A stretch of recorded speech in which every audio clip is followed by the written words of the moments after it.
میں نے اسی لیے اس موضوع پر آپ کو امام رازی کا ایک قول سنایا تھا، اور آج میں اسے پڑھ کر سنا رہا ہوں نصب نفس آپ کو۔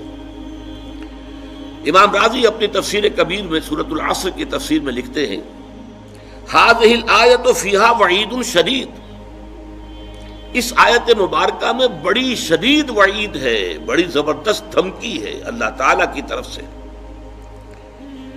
وذالک بانہ تعالی، اور یہ اس لیے کہ اللہ تعالیٰ نے حکم بالخسار علی جمیع الناس، اللہ نے تو فیصلہ کر دیا خسارے کا، بربادی کا، تباہی کا تمام انسانوں کے لیے، جمیع الناس، الا من کان آتیا بہذہ الاشیاء الاربعۃ، سوائے ان کے، یہ مستثنا ہے۔ عام قانون جو ہے وہ تو وہی ہے کہ تمام انسان خسارے سے دوچار ہوں گے، لیکن یہ ہے کہ اس میں مستثنا کون ہوں گے کہ جو ان 4 شرائط کو پورا کریں، وہی الایمان، وہ کیا ہے؟ پہلے ایمان، والعمل الصالح، دوسرے عمل صالح، والتواصی بالحق، اور تیسرے حق کی ایک دوسرے کو وصیت کرنا، والتواصی بالصبر، اور صبر کی ایک دوسرے کو تاکید کرنا۔ فدل ذالک، یہ بڑے پیارے الفاظ ہیں، تو اس سے دلالت ہمیں ملی، اس سے رہنمائی ملی، اس سے یہ نتیجہ نکلتا ہے فدل ذالک علی ان النجاۃ معلقۃ بمجموع هذه الامور، کہ نجات کا دار و مدار ان 4 چیزوں کے مجموعے پر ہے۔ وَأَنَّهُ كَمَا يَلْزَمُ الْمُكَلَّفَ تَحْصِيلُ مَا يَخُصُّ بِنَفْسِهِ، اس لیے کہ جہاں مکلف جو ہیں، جو انسان اللہ تعالیٰ کی طرف سے جو رسپانسبل ہیں، جن کو جواب دہی کرنی ہوگی قیامت میں، جہاں ان پر کچھ چیزیں ایسی لازم ہے، فرض ہیں، جو ان کا اپنی ذات کے ساتھ متعلق ہے۔ سچ بولو، جھوٹ نہ بولو، یہ انسان کا ذاتی فعل ہے۔ دھوکہ نہ دو، کہیں پر وعدہ خلافی نہ کرو، ذاتی فعل ہے۔ نماز ادا کرو، زکوٰۃ ادا کرو، ذاتی فعل ہے۔ تو جس طرح دین میں اللہ تعالیٰ کی طرف سے وہ چیزیں فرض کی گئی ہیں جن کا تعلق انسان کی ذات کے ساتھ ہے، فَكَذَلِكَ يَلْزَمُهُ فِي غَيْرِهِ أُمُورٌ، اسی طرح انسان پر لازم ہے دوسروں کے ضمن میں کچھ باتیں۔ دوسروں کے ضمن میں کیا باتیں ہیں؟ مِنْهَا الدُّعَاءُ إِلَى الدِّينِ، اس میں سب سے پہلی بات یہ ہے کہ لوگوں کو دین کی دعوت دی جائے، دین کی طرف بلایا جائے۔ ادعو الی سبیل ربک بالحکمت والموعظۃ الحسنۃ وجادلہم باللتی احسن۔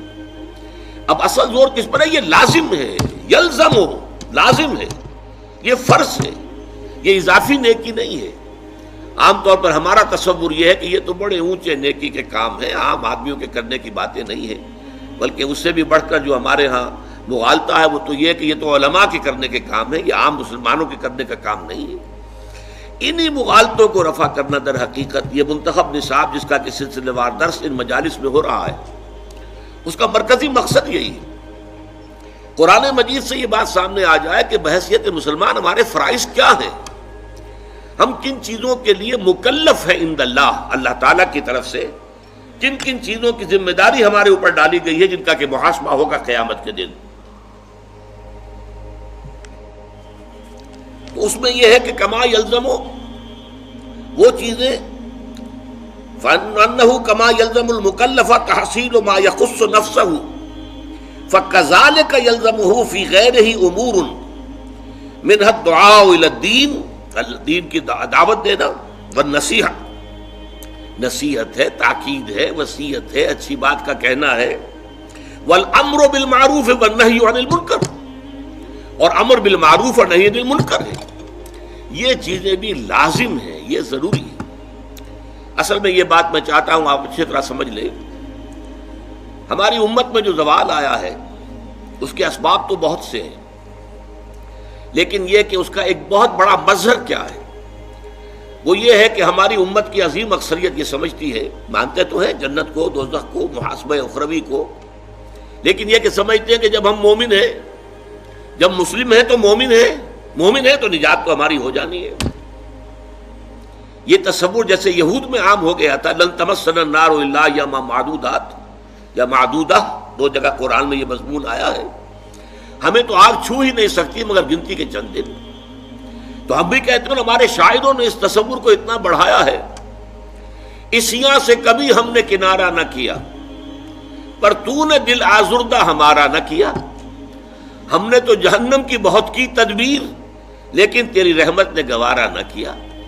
یہ قرآن مجید کے مطابق تو یہ بات صحیح نہیں ہے۔ جہنم کی تدبیر کرو گے تو جہنم ہی میں جاؤ گے۔ اللہ تعالیٰ زبردستی کسی کو جنت میں داخل کرنے والا نہیں ہے، اور جنت کا معنی ہے تو محنت کرنی ہوگی، اس کے لیے محنت اور مشقت کرنی ہوگی، اس کے لیے ایمان اور عمل صالح اور تواصی بالحق اور تواصی بالصبر کے تقاضے پورے کرنے ہوں۔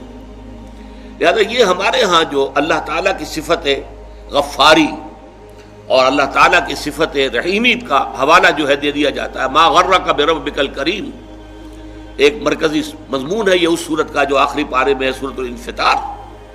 تمہیں کس چیز نے دھوکے میں ڈال دیا اپنے رب کے بارے میں؟ وہ کریم ہے، رحیم ہے، لیکن اس نے تمہیں اختیار دے کر تمہیں امتحان میں ڈالا ہے، اور اس کا نتیجہ نکلے گا تمہارے اعمال کے اعتبار سے۔ یہ ضرور ہے کہ محض عمل کی بنیاد پر کسی کی نجات نہیں ہوگی، اللہ کی رحمت کی ضرورت ہوگی، لیکن بغیر عمل کے تو وہ رحمت بھی آپ کو ملنے والی نہیں ہے۔ اپنی سی محنت کر کے اللہ تعالیٰ کی رحمت کا اپنے آپ کو مستحق ثابت کرو، پھر وہ رحمت خداوندی